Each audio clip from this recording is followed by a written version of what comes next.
The rain-slicked streets of New York City glistened under the streetlights, but my heart was pounding louder than the thunder overhead. I bolted from the dimly lit restaurant, the door slamming behind me as my date's cruel laughter echoed in my ears. I'd never felt so small, so desperate to disappear until I collided with him, the man I'd loved in silence for years. My name is Ethan Carter, a 22-year-old art student with a knack for blending into the background. I'm the kind of guy who'd rather sketch the world than live in it scrawny, quiet, with messy dark hair that never quite behaves. That night, I'd let my roommate convince me to go on a blind date with some finance bro named Chad. Big mistake. Chad was all polished smiles and sly insults, tearing into my dreams of being an artist like they were a cheap canvas. By the time he sneered, "You're just a kid playing with crayons," I was done. I threw a 20 on the table and ran, the humiliation burning hotter than the summer asphalt. The city was alive with chaos taxis honking, pedestrians weaving through the downpour. I didn't care where I was going. I just needed to move. My sneakers slipped on the wet pavement, and I stumbled, crashing hard into a solid wall of muscle. Strong hands steadied me, and I looked up, heart stopping. It was Lucas Kane, the alpha of every room he walked into, and the guy I'd been hopelessly in love with since high school. Lucas was 24 now, taller than I remembered, with broad shoulders and eyes that could pin you in place. Back in our small-town high school, he'd been the golden boy captain of the lacrosse team, effortlessly charming, and so far out of my league I'd never dared speak to him. I'd spent years sketching him in secret, his sharp jawline and warm smile filling page after page of my notebooks. He'd moved to the city after graduation, and I'd thought I'd never see him again. Yet here he was, steadying me as rain soaked through his leather jacket. "Ethan." His voice was low, surprised, but there was a warmth in it that made my chest ache. "You okay?" I opened my mouth, but words failed me. My face was flushed, my clothes clinging to my skin, and all I could think was how I must look like a drowned rat. "You bad date," I stammered, gesturing vaguely behind me. His brow furrowed, and for a moment, I swore I saw something fierce flash in his eyes. "Who do I need to punch?" he asked, half joking, but there was an edge to it that made my stomach flip. I laughed, shaky and embarrassed. "No one. Just need to breathe." He didn't let go of my arms, his grip gentle but firm. "Come on," he said, nodding toward a diner across the street. "Let's get you out of this rain." The diner was a warm blur of neon and grease, the kind of place that smelled like coffee and second chances. We slid into a booth, and Lucas ordered us both hot chocolate without asking, like he already knew I'd need it. As the mugs arrived, steaming and sweet, I stole glances at him. He was still the same Lucas, confident, magnetic, but there was something new, a quiet intensity that hadn't been there in high school. He leaned forward, elbows on the table, and fixed me with a look that made my heart stutter. "So," he said, a small smile tugging at his lips. "Tell me about this bad date." I groaned, burying my face in my hands. It was a disaster. This guy Chada thought my art was a joke. Kept calling me kid like I was 12. I couldn't stay. Lucas's smile faded, replaced by something harder. "Sounds like an asshole." "You're better than that, Ethan." I blinked, caught off guard.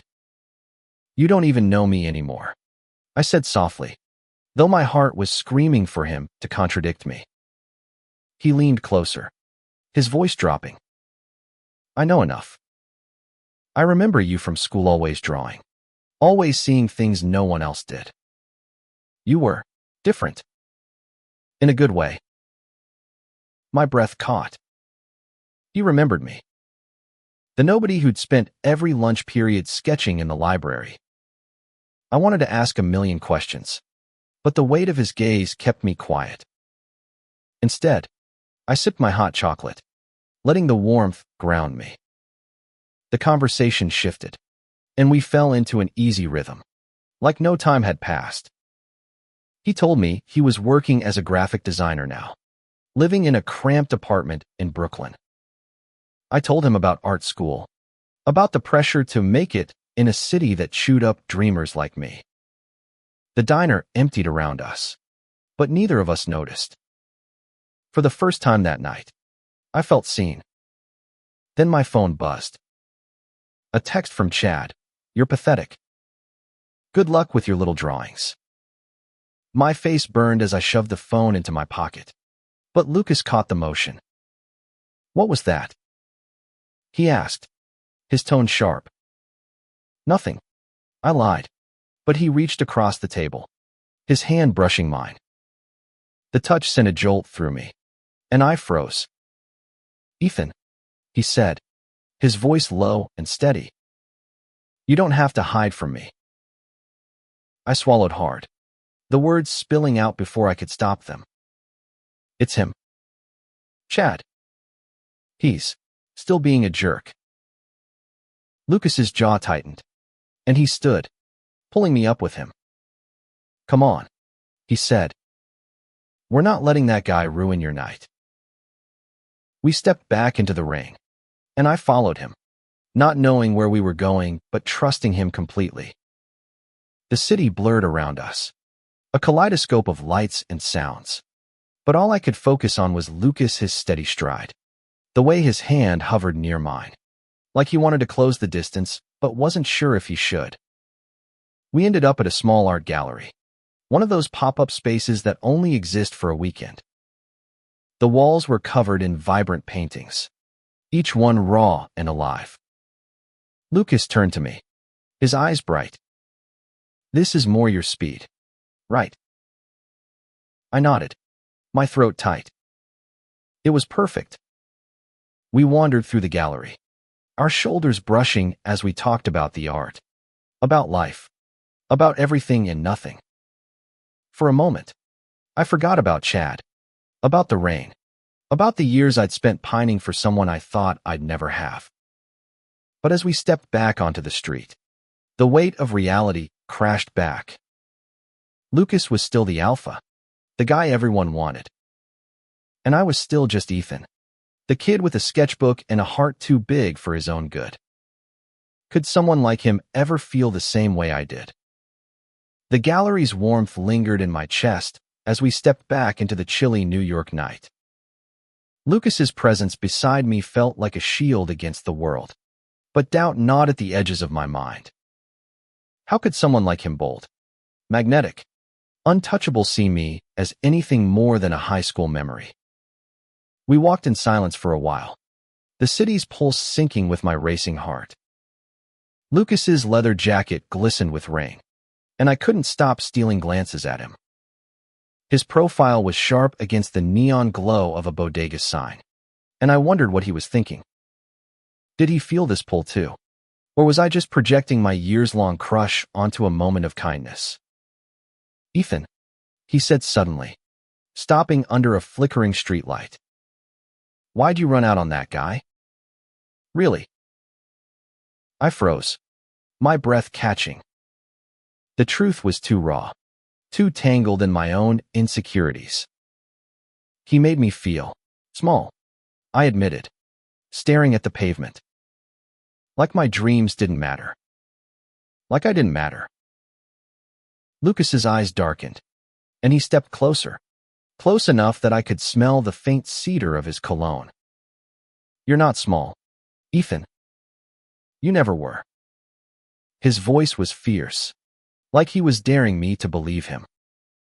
"Back in high school, I used to watch you in the library, sketching like the rest of the world didn't exist. You had this fire. It's still there." My heart stuttered. He'd watched me. The idea was dizzying, impossible. I'd been invisible back then, or so I thought. You noticed me? I asked, my voice barely above a whisper. He laughed softly, a sound that warmed the cold air between us. Hard not to. You were always so focused, so real. I wanted to talk to you, but he trailed off, rubbing the back of his neck. I didn't know how. I blinked, trying to process this. Lucas Kane, the guy who'd had the whole school wrapped around his finger, had been too nervous to talk to me. It didn't make sense, but the way he was looking at me now, earnest, almost vulnerable, made me believe it. Before I could respond, my phone buzzed again. Another text from Chad. Running away just proves I was right about you. Anger flared in my chest, and I gripped the phone so hard my knuckles whitened. Lucas noticed. He's still texting you. His tone was low, dangerous. I nodded, too embarrassed to meet his eyes. He's just being a prick. Give me the phone, Lucas said, holding out his hand. I hesitated, then handed it over. He read the texts, his jaw clenching tighter with each one. Without a word, he typed something, hit send, and handed the phone back. I glanced at the screen. Leave him alone. He's worth more than you'll ever be. My mouth dropped open. Lucas, you didn't have to. I wanted to. He cut in, his eyes locked on mine. No one gets to talk to you like that. The air between us felt electric, charged with something I was too scared to name. I wanted to say something, anything, but my throat was tight with emotion. Instead, I shoved my hands in my pockets and mumbled, "Thanks." He smiled, a small, lopsided thing that made my heart ache. "Come on," he said, nudging my shoulder. "Let's keep moving." We ended up at a tiny park tucked between skyscrapers, the kind of place you'd miss if you weren't looking. The rain had stopped, leaving the air fresh and the benches slick. We sat, our knees almost touching, and talked about everything high school, our families, the dreams we were too afraid to chase. I told him about my mom, who'd raised me alone and always told me to keep drawing, no matter what anyone said. He told me about his dad, a strict ex-military guy who'd never understood why Lucas chose art over a real job. I get it, I said, picking at a loose thread on my jeans. People like Chad, they think art's a waste of time. Like it's not enough. Lucas shook his head. They're wrong. Art's everything. It's how you make sense of the world, right? I've seen your sketches, Ethan. They're alive. I flushed, my heart racing. You've seen my work. He grinned, a little sheepish. Yeah. You posted some on Instagram a while back. I've been following you. I stared at him, stunned. Lucas Kane followed my art account, the one with barely 100 followers. I didn't know whether to laugh or cry. I didn't think anyone noticed. I said quietly. I noticed, he said, his voice soft but firm. I always have. The weight of those words settled over me, heavy and warm. For the first time, I let myself wonder if maybe, just maybe, he felt something too. But doubt crept in, cold and familiar. He was Lucas, the alpha, the guy who could have anyone. Why would he choose me? As if sensing my thoughts, Lucas shifted closer, his knee brushing mine. You're doing it again, he said. Doing what? Overthinking. He reached out, his fingers grazing my wrist. The touch was light, but it sent a shiver through me. You don't have to hide from me, Ethan. Not ever. I swallowed hard, my pulse pounding in my ears. I wanted to tell him everything, how I'd loved him for years, How his smile had been my anchor through every lonely night. But the words stayed locked in my chest. Too big. Too terrifying. Instead, I looked at him, really looked, and saw something in his eyes that mirrored my own fear, my own hope. "Lucas," I started, my voice trembling. "Why are you being so nice to me?" He didn't answer right away. Instead, he stood, pulling me up with him. "Come with me," he said, his voice low and urgent. "There's something I want to show you." I followed him, my heart in my throat, as we wove through the city's late-night crowds. The streets were alive with possibility, and for the first time, I let myself believe that maybe, just maybe, this night could change everything. The city's heartbeat pulsed around us as Lucas led me through the labyrinth of Manhattan streets. His hand brushed mine as we walked, each accidental touch igniting sparks under my skin. I didn't know where we were going, but with Lucas beside me, I didn't care. We stopped in front of a nondescript building, its brick facade tagged with faded graffiti. Lucas pulled a key from his pocket and unlocked a side door, gesturing for me to follow. "Trust me," he said, his eyes glinting with something I couldn't quite read. I nodded, my heart racing, and stepped into the dimly lit stairwell. The building was an old warehouse converted into artist lofts, the kind of place that smelled like paint and ambition. Lucas led me to a small studio on the top floor, its walls lined with canvases and sketches. The space was chaotic but alive, every surface covered with traces of his work, bold lines, vivid colors, stories told in ink and charcoal. I stood frozen, taking it all in. This was Lucas's world, and he was letting me see it. "This is my studio," he said, his voice softer now, almost hesitant. "I wanted you to see where I figure things out." I turned to him, my throat tight. "It's incredible," I said, meaning it. The room felt like an extension of him, raw, vibrant, unapologetic. I wandered to a canvas in the corner, a half-finished piece of a city skyline at twilight, the colors bleeding into each other like a dream. "You did this?" He nodded, stepping closer. "Yeah. It's not done yet, but it's how I see the city. How I see a lot of things." I wanted to ask what he meant, but my eyes caught on a sketch pinned to the wall. It was rough, done in pencil, but the lines were unmistakable. A boy with messy hair, hunched over a sketchbook, lost in his own world. My breath caught. It was me. "Lucas," my voice trembled as I turned to him. "Is that?" He rubbed the back of his neck, a flush creeping up his cheeks. "Yeah. I drew it a while back. From memory." My heart pounded so hard I thought it might burst.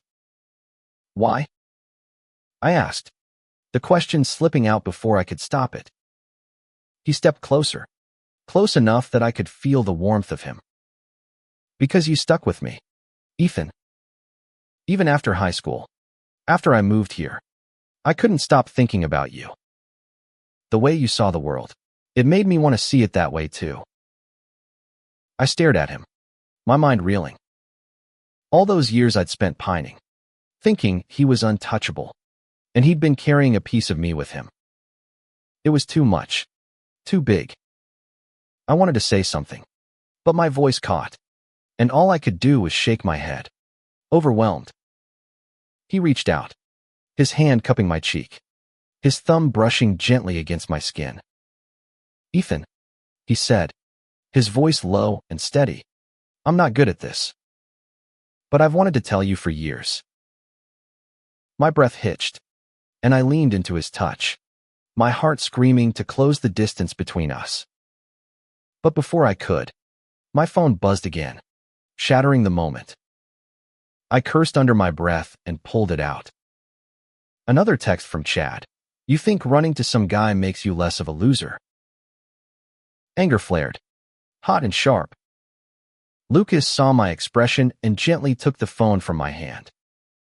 He read the message, his jaw tightening. "This guy doesn't know when to quit," he muttered. He typed a quick response, "Back off. He's not yours to hurt," and blocked the number. I stared at him, my chest tight with gratitude and something deeper, something I was too scared to name. "You didn't have to do that," I said softly. "I wanted to," he said again, his eyes locked on mine. "No one gets to make you feel like that, Ethan. Not ever." The air between us felt charged, like the moment before a storm breaks. I wanted to tell him everything, how I'd loved him since we were kids, how his smile had been my safe haven. But fear held me back, whispering that this was too good to be true. Instead, I gestured to the sketch of me. "When did you draw this?" He smiled, a little shy. "Senior year. I saw you in the library one day, and, I don't know, I just had to capture you." My heart ached. A sweet, painful thing. "I used to draw you too," I admitted, my voice barely audible. "All the time." His eyes widened, and for a moment, we just stood there, the weight of our shared secrets filling the room. Then he laughed, a soft, disbelieving sound. "We're a pair of idiots, aren't we?" I laughed too, the tension easing. "Yeah, pretty much." He stepped closer, his hand finding mine. "Come on," he said. "Let's get out of here. There's a place I want to take you." We left the studio, the city stretching out before us like a canvas waiting to be painted. Lucas led me to a rooftop bar a few blocks away, the kind of place with fairy lights and a view of the skyline that made you feel like you could touch the stars. We sat on a bench, our shoulders brushing, and talked until the world felt small and manageable again. But as the night wore on, doubt crept back in. Lucas was everything I'd ever wanted. But what if this was just a moment? What if I was reading too much into his kindness, his touches? I'd spent so long protecting my heart, could I really let it go now?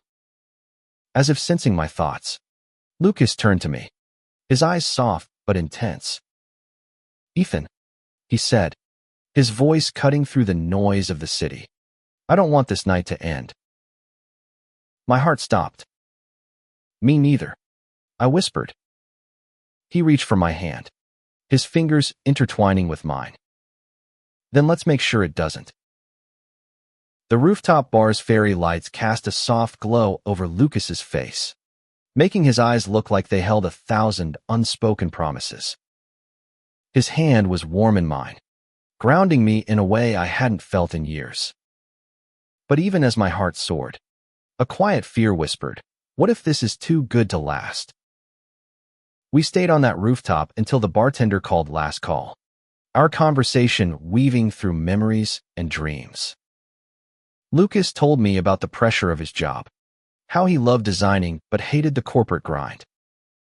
I told him about art school, about the professors who saw potential in me but warned I'd need to toughen up to survive the industry. We laughed about our high school selves, him the golden boy, me the quiet kid with a sketchbook, and it felt like we were rewriting the distance between us. As we left, the city was quieter, the streets bathed in the soft gray of early morning. Lucas didn't let go of my hand, and I didn't pull away. We walked aimlessly, the silence between us comfortable but heavy with possibility. I wanted to ask what this was, what we were, but the words felt too big, too fragile. He stopped suddenly, turning to face me. "Ethan," he said, his voice low, "I need to tell you something." My heart thudded, half expecting him to say this was all a mistake. Instead, he stepped closer, his breath warm against my cheek. "I've liked you for a long time," he said, each word deliberate. "Back in high school, I was too scared to say anything. I thought. I thought you'd never see me the way I saw you. I stared at him, my mind struggling to catch up. You liked me. The words felt foreign. Impossible. But you were. You. Everyone wanted you. He laughed. A soft, self-deprecating sound. Maybe. But I only ever wanted you to notice me. My chest tightened, and I felt tears prick my eyes. All those years of longing, of thinking I was invisible, and he'd been watching me too. It was too much. Too perfect. I opened my mouth to speak, but before I could, he leaned in and kissed me. The world stopped. His lips were soft, tentative at first, then deepening as I kissed him back, my hands finding his jacket, pulling him closer. It was everything I dreamed of and more electric. Grounding, like coming home. When we finally pulled apart, breathless, he rested his forehead against mine, his smile brighter than the city lights. I've wanted to do that for years, he whispered. Me too, I admitted, my voice shaky with emotion. We stood there, wrapped in each other, until the first rays of dawn crept over the skyline. Lucas took my hand again, leading me to a small cafe that was just opening. We sat by the window, sipping coffee and stealing glances, the weight of his confession settling over us like a warm blanket. But reality has a way of creeping in. As we left the cafe, my phone buzzed, not Chad this time, but a reminder of an art school deadline. I'd been so caught up in Lucas that I'd forgotten about the portfolio review, the one that could make or break my career. Panic flickered in my chest. I have to get home, I said, hating how abrupt it sounded. I've got this thing. Lucas's face fell, but he nodded. Okay. Can I see you again? The question was so simple, so vulnerable, that it made my heart ache. Yeah, I said, smiling despite the anxiety gnawing at me. Definitely. He walked me to my apartment, a tiny walk-up in the East Village. At the door, he hesitated, then pulled me into a hug. Text me when you're free, he said. I'm not letting you disappear on me again. I laughed, the sound lighter than I felt. I won't. Inside, I collapsed onto my bed, my mind a whirlwind of emotions. Lucas's kiss, his words, the way he'd looked at Mike was everything I'd ever wanted. But the portfolio review loomed, a reminder of how precarious my life was. Art school was brutal, and I was barely scraping by. Could I really balance this new, fragile thing with Lucas and the demands of my dreams? The next few days were a blur of sketching, revising, and sleepless nights. I poured everything into my portfolio, but Lucas was never far from my thoughts. We texted constantly, silly memes, late-night confessions, promises to meet up soon. Each message made my heart race, but doubt lingered. What if I wasn't enough for him? What if I failed at art and dragged him down with me? On the day of the review, I was a wreck. My portfolio was strong, but the professors were merciless, tearing into every piece with clinical precision. By the time I left the studio, I felt raw, exposed, like every critique had stripped away a piece of me. I wandered the city, too drained to go home, and found myself outside Lucas's building. I hesitated, then texted him, "You around?" He replied instantly, "Come up." His studio was just as I remembered, warm and chaotic.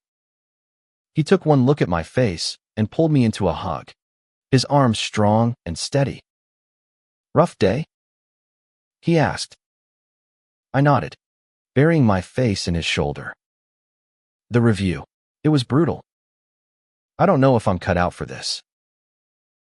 He pulled back, his hands on my shoulders. You are, Ethan. You're better than you know.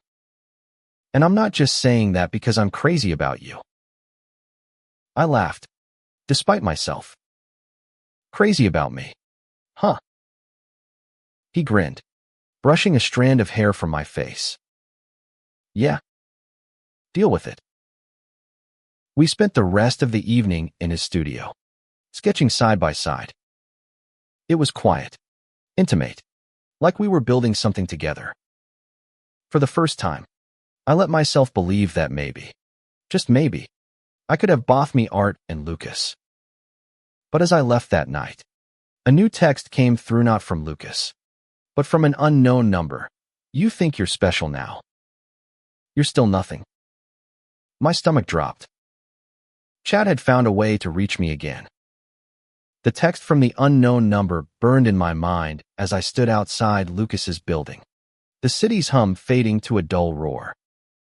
Chad's words, "You still nothing," clawed at the fragile confidence I'd built with Lucas. I wanted to ignore it, to bury it under the memory of his kiss. But the venom lingered, feeding my deepest fears. I didn't tell Lucas about the text. Not that night. Not when he walked me home and kissed me under the streetlight, his hands warm against my face.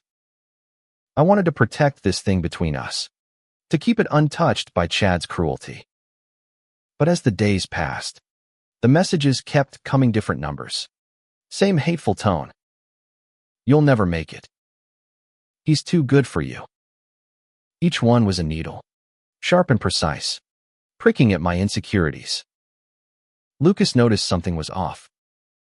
We'd meet up after my classes, grabbing coffee or wandering through galleries. But I was distracted, my smiles forced. One evening, as we sat on a park bench watching the sunset, he took my hand, his thumb tracing circles on my skin. "Ethan," he said, his voice gentle but firm. "What's going on? You're not yourself." I wanted to tell him, but shame stopped me. What if he thought I was weak for letting Chad get to me? Instead, I shrugged, staring at the ground. Just school stuff. The usual. He didn't buy it. His eyes searched mine, and for a moment, I thought he'd push harder. But he just squeezed my hand and said, "I'm here. Okay. Whenever you're ready." His kindness broke something in me, and I leaned into him, my head resting on his shoulder. The park was quiet, the city's chaos muted by the fading light.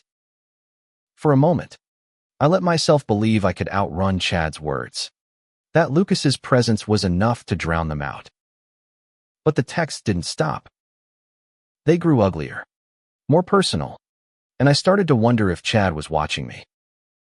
The thought made my skin crawl, and I began avoiding my usual routes, checking over my shoulder as I walked home. Art school was relentless.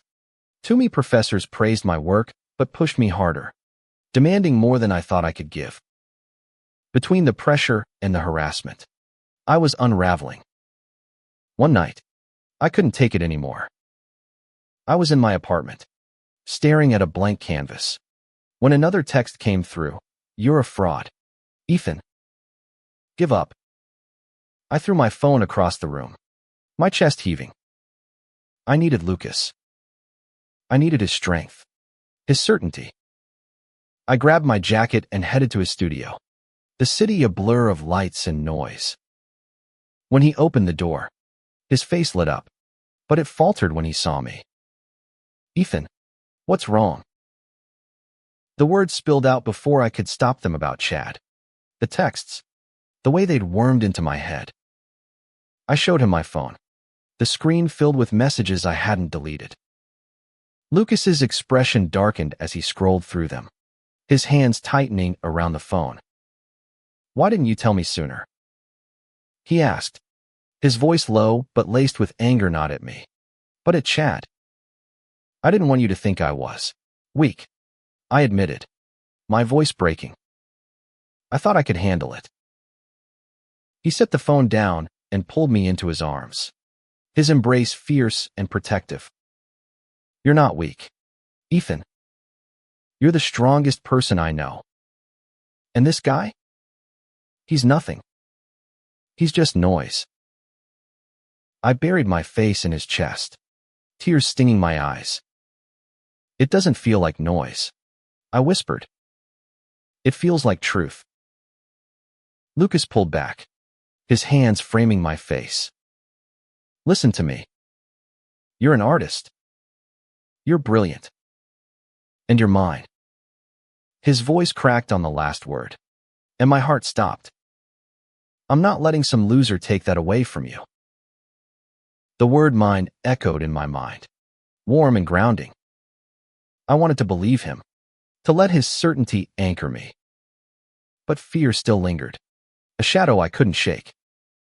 What if he doesn't stop? I asked. Then we deal with it together, Lucas said, his eyes blazing. I'm not going anywhere. He took me to his couch, and we sat there, his arm around me as I told him everything, how Chad's words had twisted my insecurities, how I'd always felt like I wasn't enough. Lucas listened, his presence steady, and when I was done, he kissed my forehead, soft and sure. We're going to figure this out, he said. First, we block every number he uses. Then we report him. He doesn't get to do this to you. I nodded, exhaustion settling over me. Lucas pulled me closer, and I let myself relax into him, the weight of the day easing just a little. We stayed like that for hours, talking quietly, sketching on scraps of paper, rebuilding the fragile hope Chad had tried to shatter. The next day, Lucas insisted on coming with me to the police station. The officer we spoke to was sympathetic, but said there wasn't much they could do without more evidence. Still, filing the report felt like taking back a piece of myself. Lucas held my hand the whole time, his presence a reminder that I wasn't alone. Back at his studio, we worked side by side, my sketchbook open next to his canvas. It felt like a new beginning, like we were creating something stronger than Chad's hate. But as I left that night, my phone buzzed again, an email this time, from an address I didn't recognize. The subject line was simple: "You can't hide." My blood ran cold. This wasn't just texts anymore. Chad was escalating, and I had no idea how far he'd go.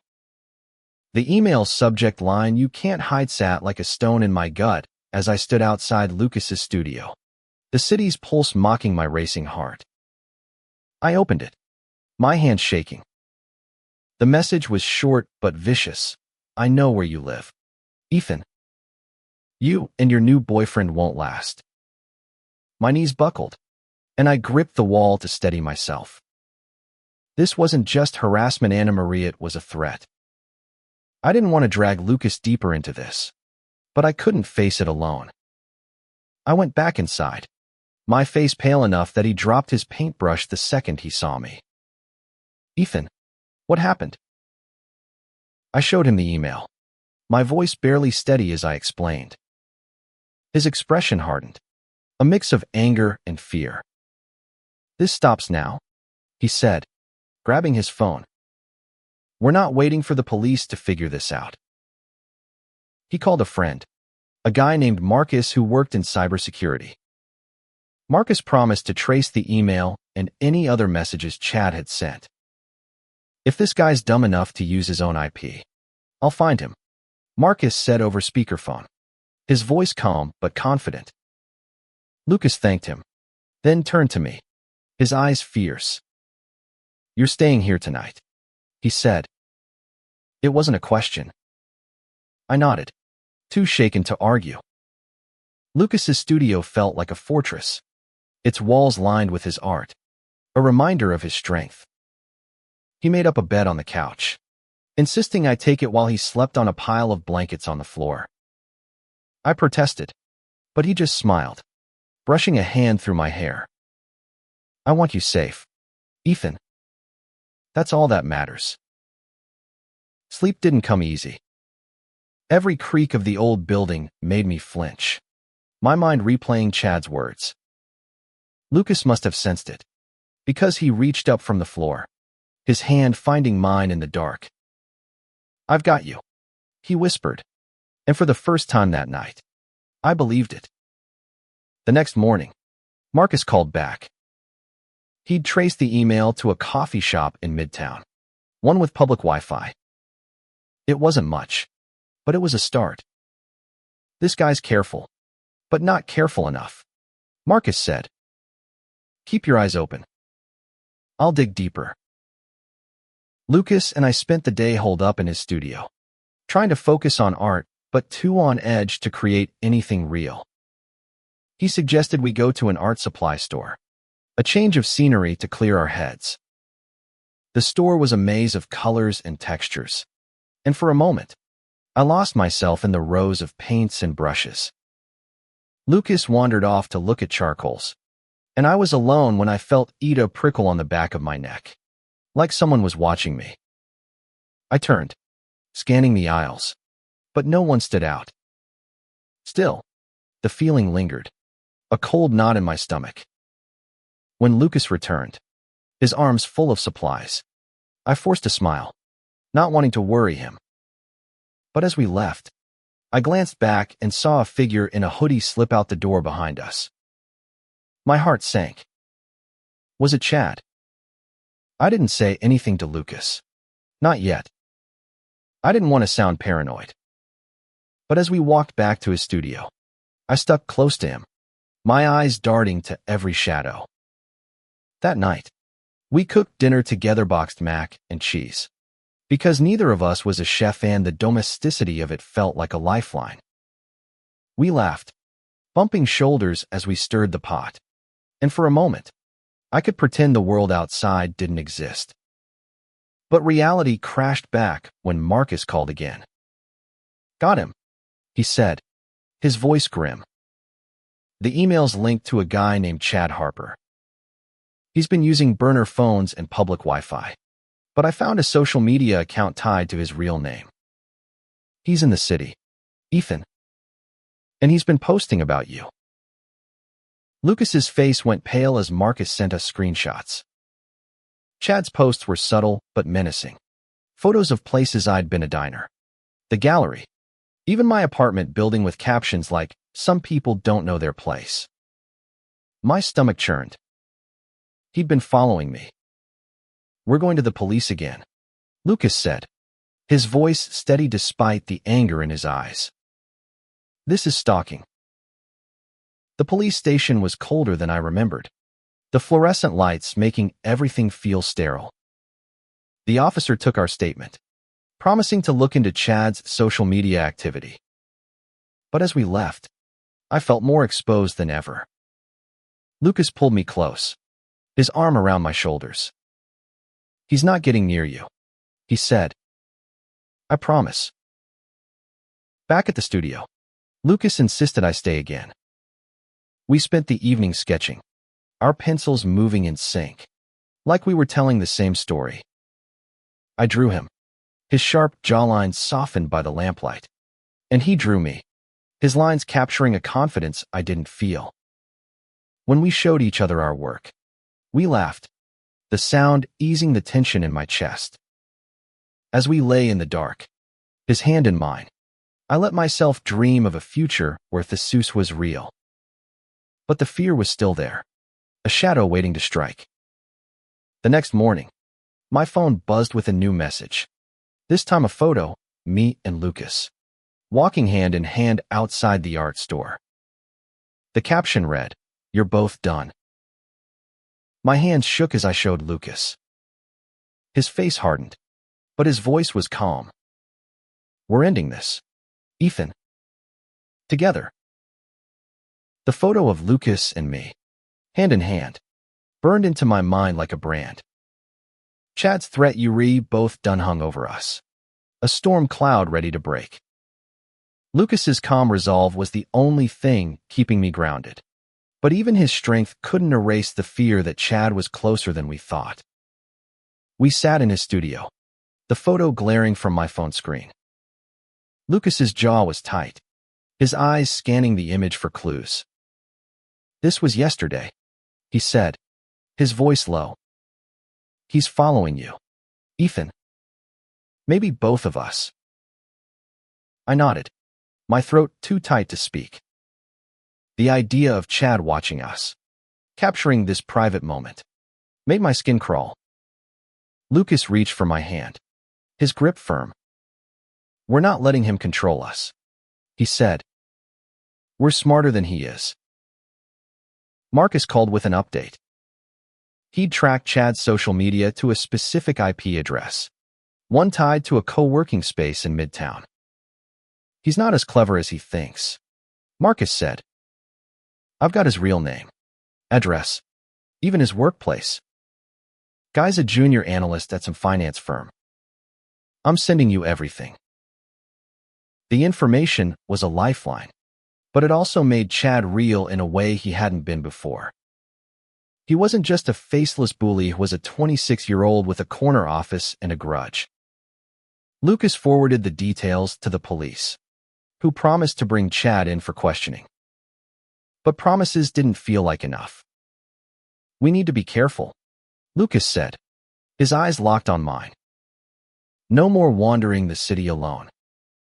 You stay with me, or I'm with you. Deal. I nodded, grateful but terrified. I didn't want to pull Lucas deeper into this mess, but I couldn't imagine facing it without him. Deal, I whispered. The next few days were a tense blur. I stayed at Lucas's studio, my apartment too exposed, too vulnerable. We tried to keep things normal, sketching, cooking, stealing kisses when the fear ebbed, but Chad's shadow loomed. Every buzz of my phone made me flinch, even though we'd blocked every number he'd used.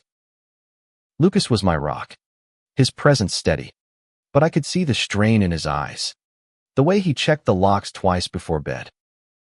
One night, as we sat on his couch, my sketchbook opened between us. I broke. Lucas, what if this doesn't stop? I asked, my voice cracking. What if he keeps coming after us? He set his pencil down and pulled me close, his arms a fortress around me. He won't, he said, his voice fierce. We're stronger than him, Ethan. You're stronger than you know. I wanted to believe him, but doubt clawed at me. I'm scared, I admitted, my face buried in his shoulder. Not just of Chad, but of us. What if I'm not enough for you? He pulled back, his hands framing my face. Ethan, you're everything. I've loved you since we were kids, and I'm not letting you go. Not for Chad, not for anything. The word loved hit me like a tidal wave. I stared at him, my heart pounding. You love me. He smiled, soft and sure. Yeah, I do. And I'm going to keep saying it until you believe it. Tears spilled down my cheeks, and I kissed him, pouring every ounce of fear and hope into it. He kissed me back, his hands tangling in my hair, and for a moment, the world was just us two boys against the storm. The next day, the police called. They'd brought Chad in for questioning, but he denied everything, claiming the social media posts were just jokes. Without hard evidence tying him to the photo, they couldn't hold him. Frustration burned in my chest, but Lucas was calm, methodical. We'll get him, he said. He'll slip up. That evening, we went to an art show, a small event hosted by one of my professors. I didn't want to go, but Lucas insisted, saying we couldn't let Chad steal our lives. The gallery was crowded, the air thick with wine and pretension. I clung to Lucas's side, my eyes scanning the room for any sign of Chad. Halfway through, I saw him a flash of a familiar hoodie near the back of the gallery. My heart stopped. Lucas, I whispered, gripping his arm. He's here. Lucas followed my gaze, his body tensing. Stay close, he said, his voice low. He led me toward the exit, his hand firm in mine, But as we reached the door, Chad stepped into our path. He was taller than I remembered, his smirk sharp as a blade. "Well, look at you two," he said, his voice dripping with mockery. "Think you're untouchable now." Lucas stepped in front of me, his stance protective. "Back off, Chad," he said, his voice steady but dangerous. "You're done here." Chad laughed, a cold, hollow sound. "You think you can protect him? He's nothing, Lucas. Just like you'll be when I'm done."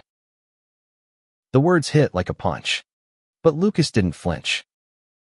He stepped closer, his voice low. "You're the one who's nothing. Keep coming after him, and you'll regret it." The room felt too small, the air too thick. I grabbed Lucas's arm, pulling him toward the door. "Let's go," I said, my voice shaking. Chad's laughter followed us, but we didn't look back. Outside, the city was a blur of lights and noise. Lucas pulled me into a hug, his breath ragged. "I'm sorry," he said. "I should have ended it right there." "No," I said, my voice firm despite the fear. "We're doing this the right way. Together."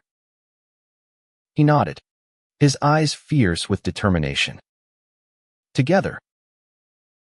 The confrontation with Chad left me shaken, but Lucas's hand in mine was a lifeline, pulling me back from the edge. We didn't speak as we walked back to his studio, the city's chaos fading into the background. Inside, he locked the door, his movements deliberate, and turned to me, his eyes searching mine. "You okay?"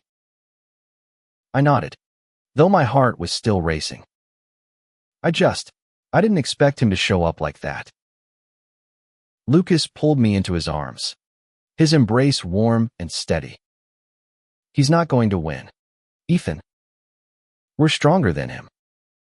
Together." That word "together" became our mantra over the next few days. We stayed close, rarely leaving each other's side.